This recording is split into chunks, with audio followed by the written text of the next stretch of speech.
Por isso, deixando a mentira, que cada um fale a verdade com o seu próximo, porque somos membros do mesmo corpo. Fiquem irados, mas não pequem. Não deixem que o sol se ponha sobre a ira de vocês, nem deem lugar ao diabo. Aquele que roubava, não roube mais. Pelo contrário, trabalhe, fazendo com as próprias mãos o que é bom, para que tenha o que repartir com quem precisa. Não saia da boca de vocês nenhuma palavra suja, torpe, ruim, nenhum palavrão, mas unicamente a que for boa para a edificação, conforme a necessidade, assim transmita graça aos que te ouvem. Não entristeçam o Espírito Santo de Deus, no qual vocês, no plural, foram selados para o dia da redenção. Que não haja no meio de vocês qualquer amargura, indignação, raiva, gritaria, blasfêmia ou qualquer tipo de maldade. Pelo contrário, sejam bondosos e compassivos, uns para com os outros, sempre no plural, perdoando uns aos outros, como também Deus em Cristo já perdoou vocês. Amém? Glória a Deus. Algumas orientações, admoestações, exortações que Paulo está fazendo aos irmãos que congregavam em Éfeso. Uma cidade grande, uma metrópole. E você sabe, e eu estou vendo aqui, e você sabe que eu conheço todo mundo aqui, né? Sei onde mora, a doença que tem, o remédio que toma, comida que gosta. Uns eu sei mais, outros menos, mas eu sei. Chamo todos pelo nome aqui se precisar. E eu vejo aqui gente que já morou no interior e que hoje mora numa metrópole. Tirando algumas exceções, como Raquel, por exemplo, que sempre morou na Grande Vitória, como Márcio, que sempre morou por aqui, mas outrora e tem muitas experiências lá para aqueles lados de Cristal do Norte, né, Márcio? Joelmi, que vem de Belo Horizonte, que também é uma outra metrópole, mas tem uma experiência lá com roça, com as coisas do interior. Um que veio de Manhuaçu, o outro que veio de Colatina, né? Abner, que nasceu por aqui, mas já foi para Ipatinga e depois voltou. E Ruth também esteve sempre por aqui, por Vila Velha. Rosa vem lá do Nordeste, divisa da Bahia com Pernambuco. Então, assim, alguns, como Keide, Leandro, Cariacica, então está na Grande Vitória.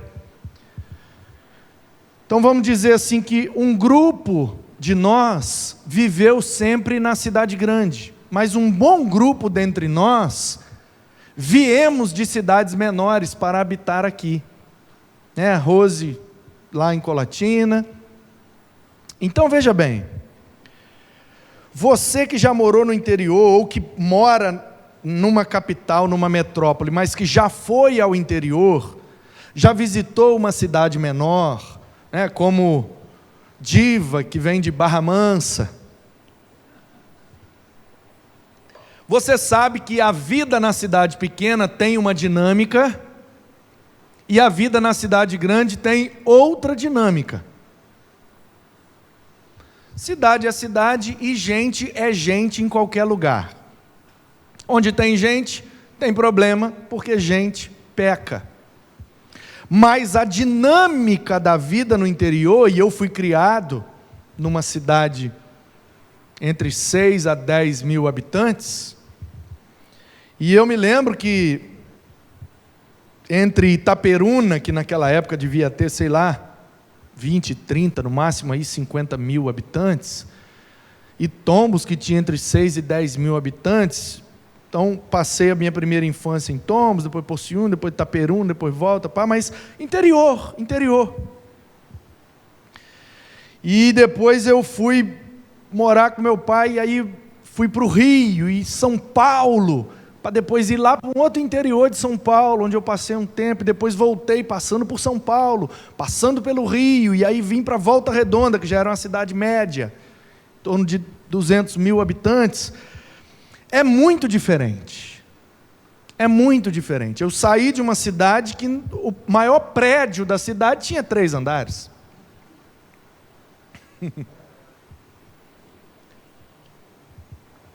Saí de uma cidade que não tinha sinal de trânsito.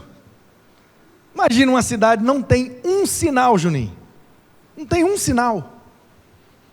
Se der, passa. Se não der, não passa. Pé, buzina, olha, cada um. Por quê? Porque não tem nem trânsito para ter sinal.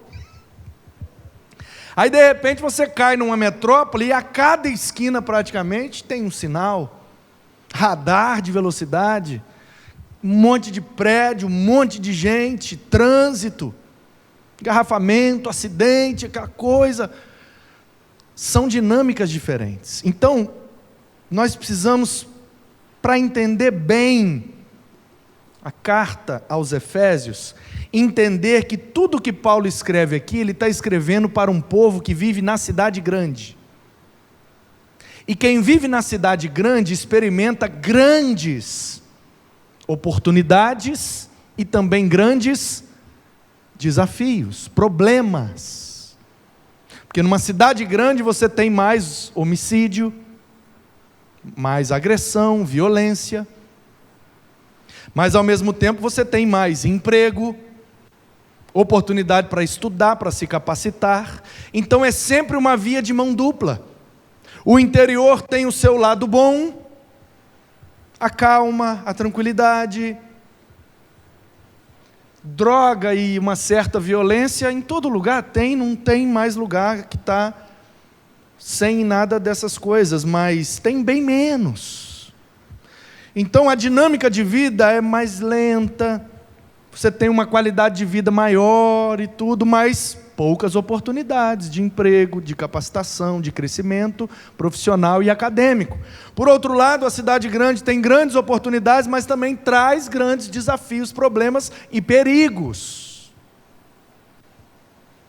Então a gente não pode, quando a gente lê Colossenses, por exemplo, é uma carta para um povo do interior. Colossenses é um lugar bem menor que Éfeso. Ficava na Ásia Menor, mas é afastado. É como Filadélfia, Laodiceia, Sardes, locais que tinham uma certa habitação, mas é bem menos. Éfeso não, Éfeso tem porto. Éfeso é rota comercial de escoamento da Ásia.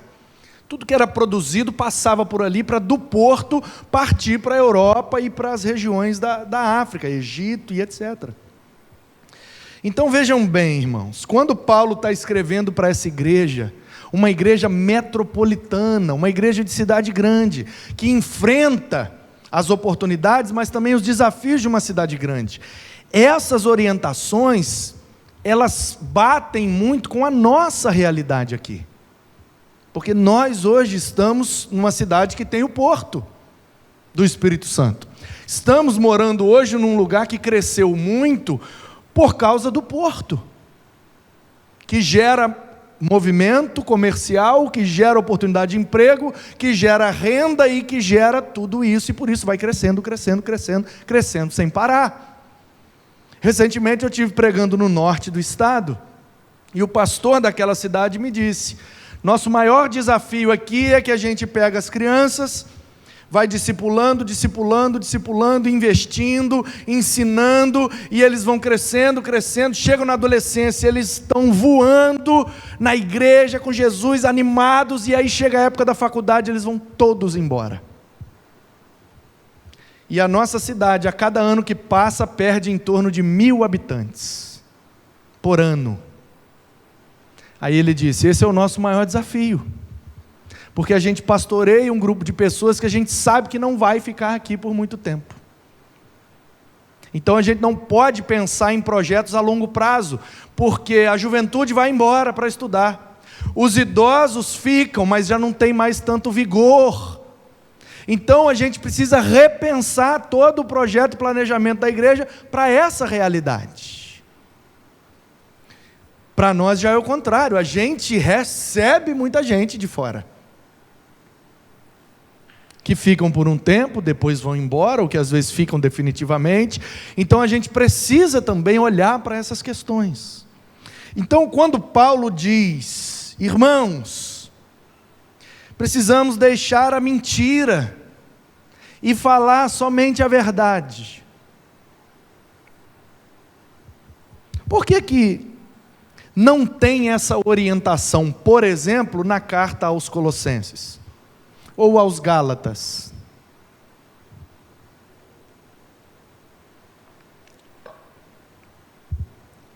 Porque cidade pequena não tem mentiroso? Mentiroso tem em qualquer lugar, mas numa cidade pequena é mais fácil checar, conferir, concluir se aquilo é uma mentira ou é uma verdade. Por quê? Porque na cidade pequena todo mundo conhece todo mundo. Então o cara fala para mim: eu moro numa casa de 3 andares. Se ele fala isso aqui em Vila Velha, eu vou perguntar: é mesmo? E onde você mora? Ele fala: moro lá para dentro, lá para o lado de Aribiri.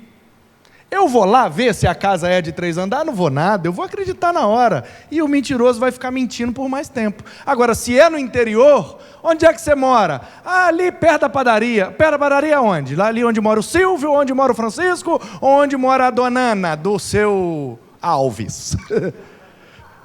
No interior a coisa é menor, é mais fácil de checar, de conferir. Quem está entendendo? Então prestem atenção, numa cidade maior é mais fácil. A Raquel trabalhou com isso, ela sabe. Por isso, na capital e nas metrópoles, o artigo 171 é mais usado, né, Raquel? Quase não tem 171 nos interiorzinhos. Por quê? Porque no interior é mais difícil o cara mentir, porque todo mundo conhece todo mundo. Aí você vai para as metrópoles, as falcatruas tem aos montes. Porque a gente não sabe de onde veio, não sabe para onde vai, e a gente, nessa correria que é a metrópole, a gente não tem muito tempo de conferir as coisas, e a gente vai acreditando, acreditando, acreditando, e isso é uma coisa que fermenta e prejudica a igreja de Jesus. As pessoas chegam, contam suas verdades, a gente abraça, e de repente não é verdade. E quem é o pai da mentira?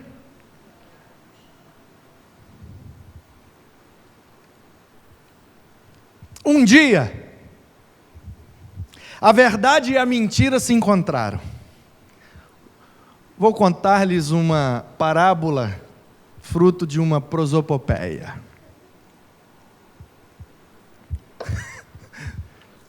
Prosopopeia é uma figura de linguagem que significa personificação. Quando você dá vida àquilo que não é vivo.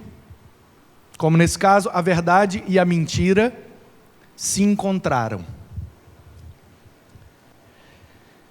E a mentira disse para a verdade: bom dia! E a verdade logo correu para conferir se o dia realmente estava bom. Vendo o céu azul, ensolarado, a brisa que corria, então a verdade respondeu: bom dia. E a mentira disse: hoje está um dia bom para a gente tomar um banho de rio.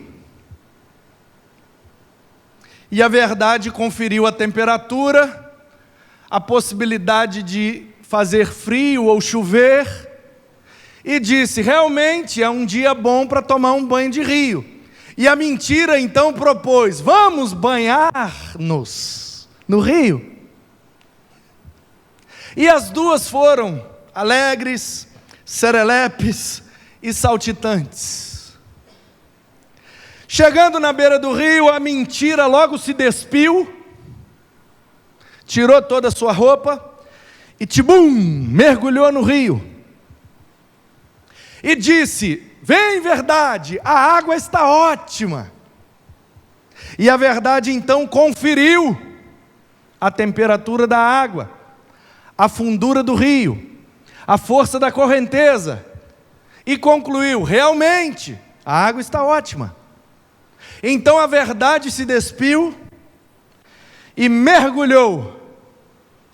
Antes da verdade botar a cabeça fora d'água para respirar, a mentira saiu correndo, vestiu-se com a roupa da verdade e foi embora.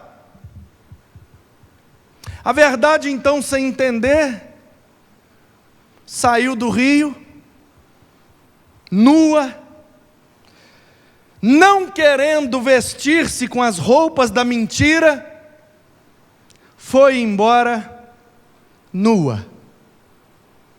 E as duas estão, do mesmo jeito, andando pelo mundo, até hoje. E muitos de nós preferimos a mentira vestida de verdade do que a verdade nua e crua.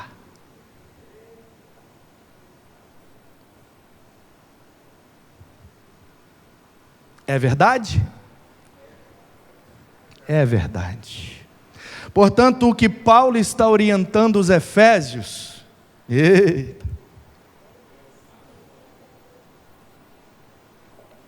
esta verdade. A verdade é que nem todos querem a verdade.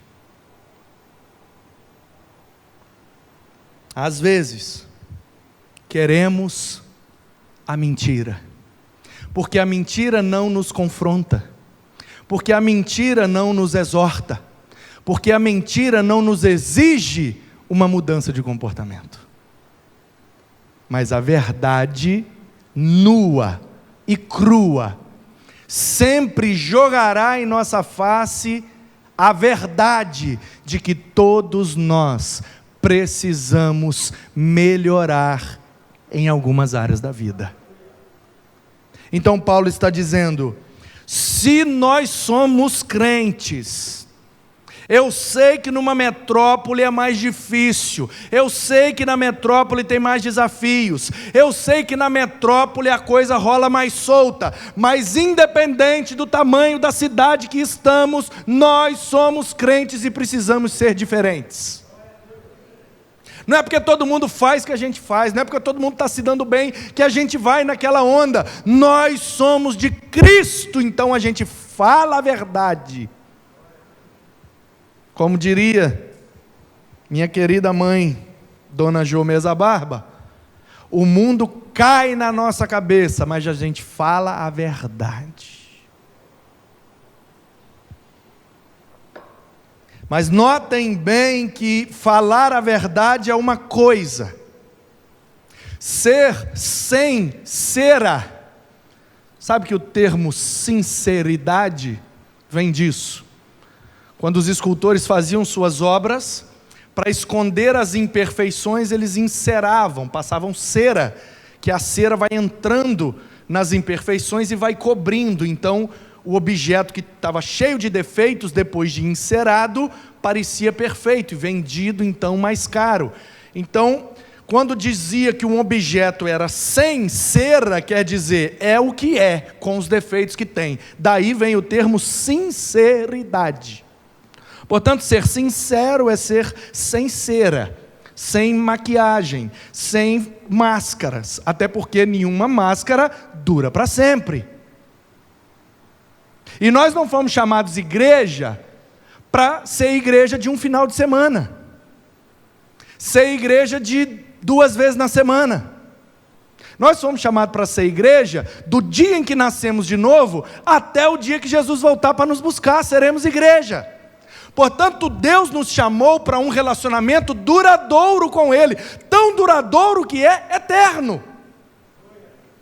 Então não há espaço para máscaras no Evangelho de Jesus, porque o relacionamento é duradouro e nenhuma máscara dura muito tempo. Então não confundam, por favor, a orientação bíblica de que temos que ser verdadeiros, temos que ser sinceros, mas não devemos confundir isso com grosseria e falta de educação. Porque às vezes em nome da sinceridade a gente está machucando pessoas. Às vezes em nome da verdade a gente está botando os pés pelas mãos. Então temos que ser verdadeiros, mas também temos que ser sábios e compassivos. A gente não deve mentir, mas a gente também deve agir de maneira que todo mundo possa ganhar e crescer naquele processo. Senão, em nome da sinceridade, a gente fica dando coice nos outros. Em nome da verdade, a gente fica machucando pessoas. Mas ainda assim, com a possibilidade de feridas, a verdade é infinitamente melhor que qualquer mentira. Como dizia um cantor, que eu não vou citar o nome para você não se escandalizar. E ele dizia: a verdade pode ser uma ofensa, mas nunca será um pecado.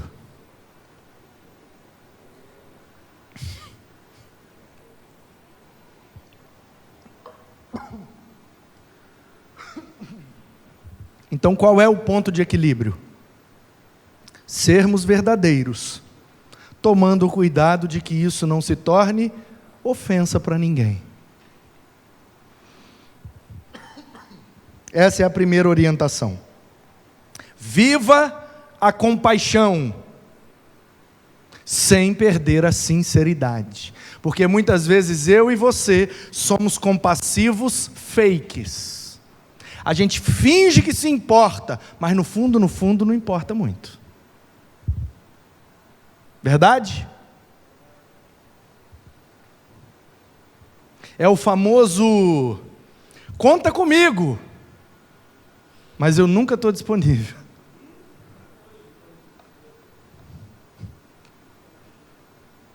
É o famoso vamos marcar, mas nunca acontece. Sim ou não?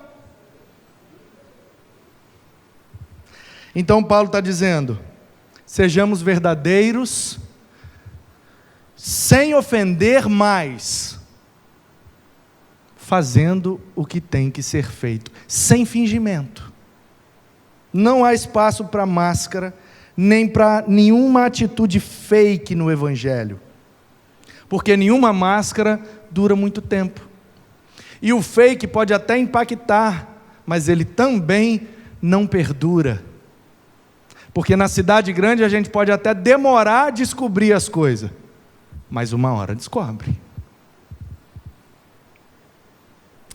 Então, Paulo, na cidade grande, de vez em quando as pessoas enganam a gente.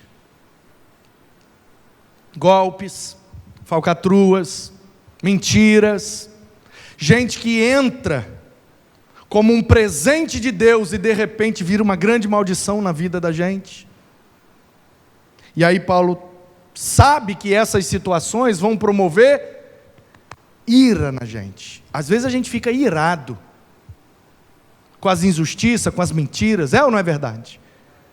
Hoje eu recebi a mensagem de um pastor, lutando com dificuldade, um homem de Deus, fazendo a obra de Deus, de um jeito sério, produtivo, relevante, com um dinheirinho contado para pagar as contas dele, caiu num golpe, hackearam o negócio do homem, limparam a conta do homem, pegaram o dinheiro do homem, mais de um monte de gente da igreja do homem, deram um calote em todo mundo e sumiu, virou fumaça, ninguém sabe quem foi, de onde veio, e fez BO na polícia, mas não acha o dinheiro, não acha pessoas, não acha nada, Raquel, e você já deve ter visto isso milhares de vezes, e a pessoa fica no prejuízo, e esse negócio causa uma ira na gente. Meu Deus, um homem sério, um homem de Deus, lutando com dificuldade para sustentar a família dele, com um sustento digno que a igreja dá a ele, e ele é vítima de um golpe desse. Isso deixa a gente irado. Aí Paulo fala, você pode ficar irado, mas você não pode ter raiva, porque a ira, e a palavra grega é orgis, quando lá em Romanos diz, a ira de Deus está derramada sobre a humanidade. Portanto, ira não é pecado. Pecado é a raiva, e a palavra grega é tumoi, obra da carne, raiva. Tem Bíblia, inclusive essa, que na hora da obra da carne bota ira também. Eu já disse a vocês, vou repetir onde eu falo, já pedi à Sociedade Bíblica do Brasil para mudar essa palavra lá, essa tradução não está correta. Ira é orgis, Deus tem, a gente pode ter e não é pecado. Orgis este é o verbo aqui, irai-vos. Mas a obra da carne, o que é pecado é a tumoi, a explosão raivosa, cólera. Tanto que o fruto do Espírito é macrotumia. Tumoi é a explosão, tumia é a raiz. Seria, no caso, o que promove, o que provoca a explosão, pavio. Então, macrotumia, um grande pavio. Então, obra da carne, pavio curto, explode logo, tumoi. Fruto do Espírito, pavio longo. Macrotumia, longanimidade. São palavras diferentes. Então, na hora de traduzir, tem que traduzir com palavras diferentes, senão embola a cabeça da gente. Então, aqui a tradução está correta, está perfeita. Orgis este, amartionion, não pequem. Então, Deus ira, mas Deus não peca, porque Deus não tem raiva de ninguém. Ele se ira por conta da injustiça que é cometida.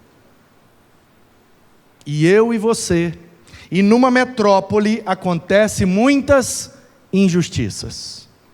E muitas vezes eu e você somos injustos contra Deus, porque Ele nos deu tudo o que precisávamos e a gente ainda vive pecando e desagradando a Ele. Isso provoca a ira de Deus. E Ele está certo, sempre certo. Então Paulo está dizendo, eu sei que nas relações humanas, principalmente numa cidade grande, vai surgir ira no coração da gente. Mas a gente não pode deixar isso virar raiva. Então, fiquem irados, mas não pequem. Ou seja, não permitam que a ira de vocês os impeçam de ser compassivo com as pessoas. Porque fala a verdade, irmãos, a gente é enganado uma vez, a gente é enganado outra vez, a gente é enganado outra vez, chega um momento que a gente fala, cansei de ser enganado.